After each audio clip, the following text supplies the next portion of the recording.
일론 머스크의 말이 단순한 농담처럼 들릴지 모릅니다. 하지만 조금만 깊이 들여다보면 이 질문은 철학과 물리학 그리고 존재론이 중심으로 우리를 이끕니다. 인류는 계속해서 더 정교한 가상현실을 만들어 왔습니다. 게임, 메타버스, AI, 디지털 트윈 시스템. 이 기술들이 현실과 구분되지 않을 정도의 정밀도를 갖게 되는 건 시간 문제입니다. 만약 언젠가 현실과 완전히 구분 불가능한 시뮬레이션 세계를 만들 수 있다면, 혹은 이미 만들었다면 그 안에서 살고 있는 존재들은 자신이 시뮬레이션에 있다는 사실조차 알 수 없겠죠. 우리가 현실을 사는 유일한 존재의 확률은 고작 0.000001%에 불과합니다. 그럼 우리는 NPC인가 아니면 플레이어인가? 여기서 중요한 질문이 떠오릅니다. 만약 이 삶이 정말 정교한 시뮬레이션이라면 우리는 정해진 운명에 따라 살아가는 코드화된 존재일까요? 아니면 의식을 가진 플레이어로서 자유의지와 파동을 통해 시뮬레이션을 재작성할 수 있는 존재일까요?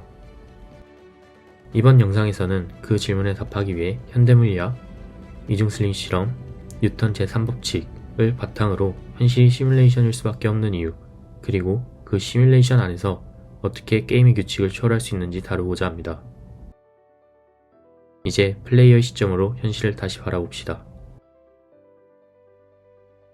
인간을 제어하는 장치는 매우 쉽습니다. 뇌 속에 두려움이라는 감정만 유발시키도록 교육시키면 됩니다.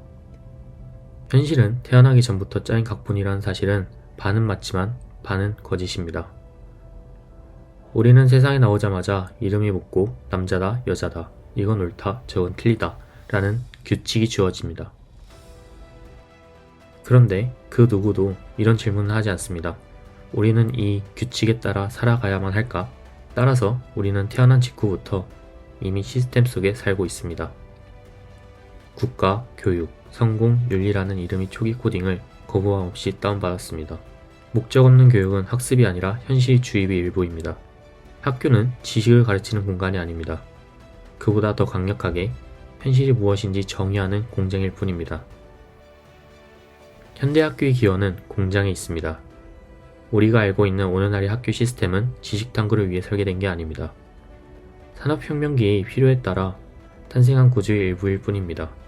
그때 세상은 대규모 공장과 조직화된 기업의 시대에 들어섰고, 국가는 효율적인 노동자를 대량으로 길러낼 시스템이 필요했을 뿐입니다. 그래서 만들어진 것이 지금의 학교입니다. 정해진 시간에 일어나고, 종소리에 맞춰 움직이며, 줄을 서고, 앉고, 지시에 따르는 습관을 배우며, 지시받는 지식만 기억하고, 외워내고, 복종하는 법을 익힙니다. 이 모든 구조는 공장의 리듬과 정확히 일치합니다. 학교는 지성을 기르는 곳이 아니라 수능하는 인간을 기르는 컨베이어 벨트였습니다. 그래서 교육은 정신적 계급을 만듭니다. 시험 점수는 가치 등급을 매깁니다. 교사는 권위, 학생은 복종을 학습합니다. 정답은 오직 하나다라는 신념은 스스로 사고하는 뇌를 폐기하고 정답에 적응하는 뇌로 설계합니다. 이렇게 형성된 학교적 사고방식은 성인이 된 이후에도 계속됩니다. 틀리면 안 된다. 리더의 지시를 따라야 한다. 정해진 길을 벗어나면 실패한다. 이 신념들이 사람을 평생 작은 틀 속에 가둡니다. 이처럼 산업혁명은 인간의 몸뿐만 아니라 사고방식까지 산업화했고, 학교는 그 핵심 수단이었습니다. 시스템이 원하는 건 깨어있는 인간이 아니라 효율적으로 작동하는 부품입니다. 두려움이라는 핵심 감정이 들어오는 순간 자유는 퇴보합니다. 실패하면 버려질 것이다. 떨어지면 낙오될 것이다. 틀리면 사랑받지 못할 것이다. 이런 두려움이 반복될수록 인간은 자발적으로 복종합니다. 자유의지가 사라지는 게 아니라 두려움 앞에서 스스로 포기하도록 훈련됩니다. 따라서 생각된 현실은 너무 오랫동안 반복됩니다. 이제는 진실처럼 느껴집니다. 이 나이에 결혼해야 된다. 이 정도 돈을 벌어야 한다. 그건 정상이고 저건 이상하다. 사람들은 이 생각이 자기 생각이라고 믿습니다. 하지만 그건 오랜 시간 교육받은 누군가의 기준일 뿐입니다. 국가, 문화, 종교, 이것은 가장 집요한 시뮬레이션 코드일 뿐입니다. 하지만 사람들은 그 관념을 위해 기꺼이 서로를 혐오하고 죽이고 자기를 파괴합니다. 문화는 인간을 하나로 묶기도 하지만 동시에 너와 나를 나누는 무기가 되기도 합니다. 이 모든 건 진짜 실체가 아니라 공통된 믿음의 집단 시뮬레이션입니다. 따라서 깨어남은 이런 질문에서 시작됩니다. 나는 누구인가? 이 기준은 누가 만든 것인가? 나는 왜 그것이 진짜라 믿었는가?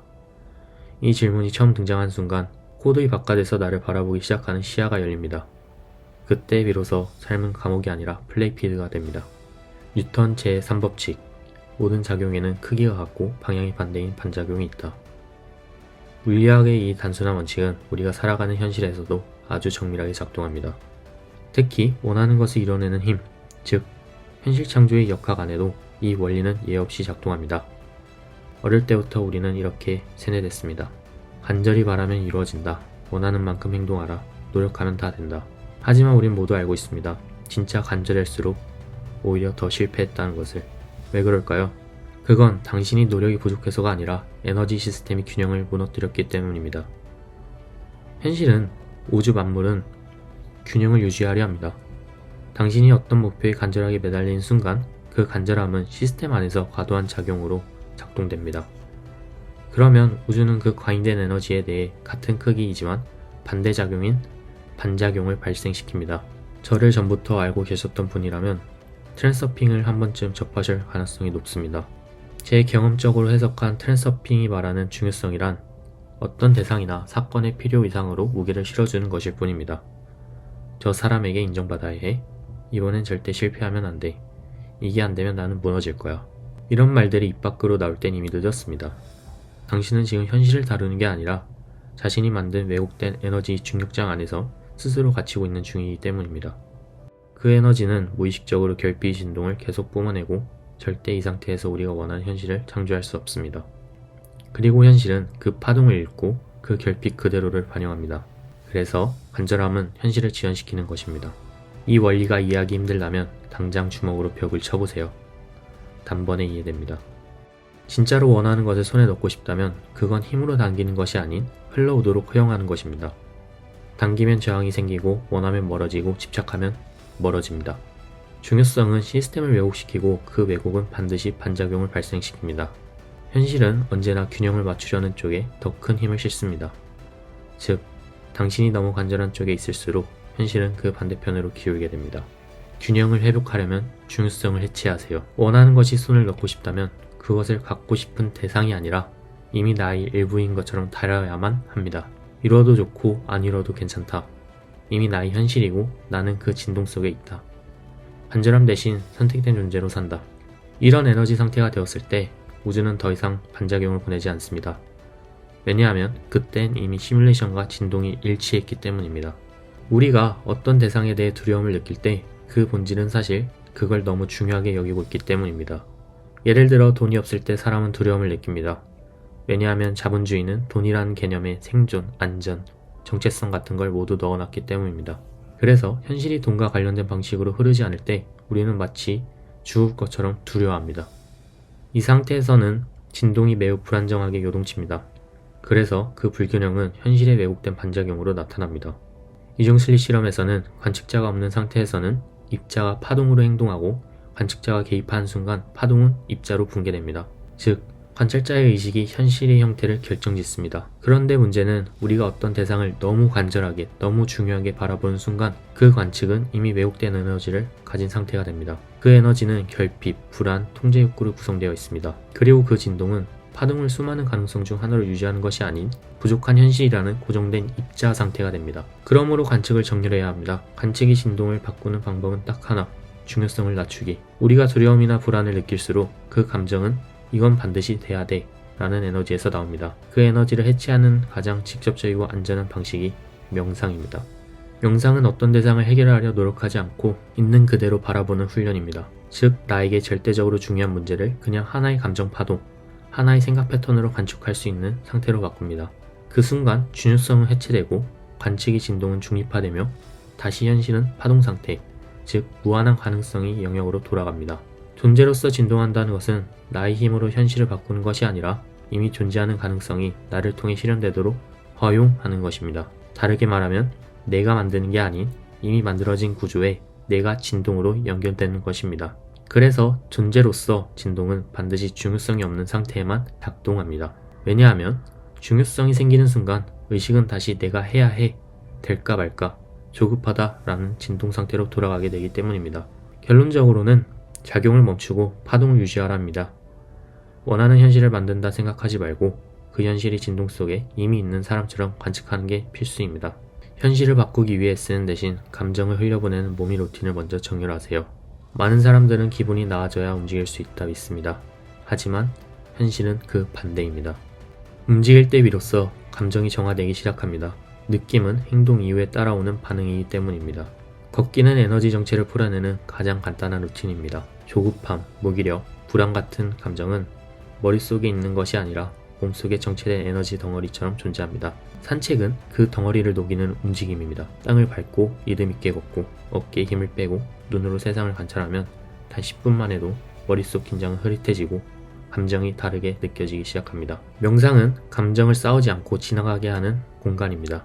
우리가 고통을 느낄 때 사실은 고통 때문이 아니라 고통을 없애려는 시도 때문에 더 힘든 경우가 많습니다. 명상은 그 시도를 멈추고 그저 감정을 통과하게 허용하는 자리입니다. 숨이 가빠질 땐 지금 두려움이 올라오고 있구나. 가슴이 무거울 땐 이 감정을 억누르지 않겠다. 머릿속이 복잡할 땐 나는 지금 판단하지 않고 그냥 여기에 머물러 있겠다. 이 관찰의 순간이 쌓일수록 감정은 내가 끌고 가야 하는 것이 아닌 내 앞을 지나가는 파동처럼 인식되기 때문입니다. 운동은 진동을 바꾸는 가장 즉각적인 방식입니다. 감정은 물질적인 자극에 영향을 받습니다. 무게를 들어 올리고 심박수를 높이는 행위는 곧바로 나는 살아있다는 신체적 신호를 뇌에 보냅니다. 그 순간 두려움 회로는 억지로 끊는 게 아닌 자연스럽게 약해집니다. 운동은 감정을 없애는 게 아니라 존재 기준 진동 위로 끌어올리는 실전 도구입니다. 그 안에서 나는 변하고 있다는 감각을 경험하는 것. 이것만으로도 하루 전체의 에너지는 달라집니다. 결론적으로 감정은 파동이며 파동은 몸으로 움직입니다. 당신이 하는 걷기, 조용히 머무는 명상, 짧게라도 움직이는 운동이 곧 당신이 현실 설정값을 바꾸는 진입점입니다. 우리는 두려움을 제거하는 게 아닙니다. 그 위에서 중심을 유지하는 연습을 하고 있는 겁니다. 이런 작고 지속 가능한 루틴들이 현실을 설계하려는 의지를 내려놓고 존재로서 자기 진동을 세팅하는 방식입니다. 그리고 현실은 그 진동을 읽고 나서야 반응합니다. 우리는 현실을 바꾸기 위해 너무 많은 애를 써왔습니다. 더 열심히, 더 많이, 더 빨리. 하지만 그런 방식으로는 진짜 원하는 현실에 도달하지 못했다는 걸 이제는 알고 있습니다. 현실은 조작의 대상이 아닙니다. 당신이 진동에 반응하는 정밀한 거울일 뿐입니다. 이제는 방법을 바꿉시다. 밖을 조작하는 대신 내 안에 정렬하고 존재를 세팅하는 것. 그 정렬의 시작이 걷기, 명상, 운동입니다. 이 단순한 행위들 안에서 우리는 두려움을 흘려보내고 중요성을 낮추고 존재의 기준을 이미 이루어진 상태로 바꾸는 훈련을 하게 됩니다. 현실은 그 훈련이 자연스러울 때 아무 저항 없이 스스로 재구성하게 됩니다. 조작하지 마세요. 존재하세요. 그게 이 시뮬레이션이 진짜 해법입니다. 준비가 되었다면 여기 제가 여러분을 더 도울 수 있는 방법이 있습니다. 30분 바이오 시스템을 구독해보세요.